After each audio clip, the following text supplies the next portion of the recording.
À Erserange, le maire attend cette réhabilitation depuis longtemps. La Concorde est l'un des quartiers les plus vétustes de la ville. Parmi les aménagements prévus, ces logements datant des années 50 seront rénovés. Celui-ci sera démoli pour y réaliser une zone paysagère. À la place de cette ancienne église, sera créé un espace loisir pour les enfants. L'objectif est clair, changer l'image de cette ancienne ville industrielle, dont les logements et les voiries n'ont jamais été rénovés.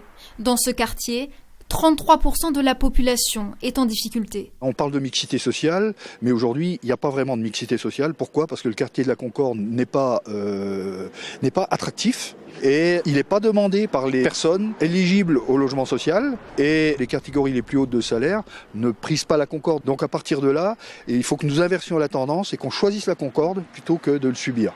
À Longwy, le visage du quartier Voltaire commence déjà à se transformer. Depuis la semaine dernière, le nouveau lotissement sort de terre. À terme, 40 habitations à économie d'énergie vont se dresser à la place de l'ancien bloc de 100 logements sociaux vétustes. Un lotissement qui a pour but de favoriser la mixité sociale et de déconcentrer l'habitat. Pour monsieur le maire, c'est un pari sur l'avenir. Ce quartier est situé à 100 mètres du cœur historique de Longwy. Tout cet espace, tout ce quartier Voltaire date des années 50.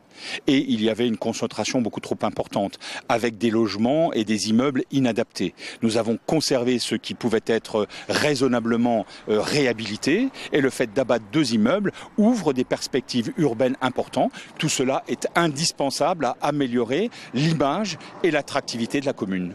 Des réhabilitations qui ont un coût, au total 35 millions d'euros, supportés en grande partie par les communes concernées.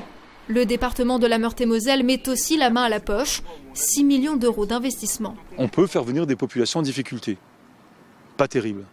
On peut mélanger ces populations aux autres, pas mal, quand on veut vivre ensemble.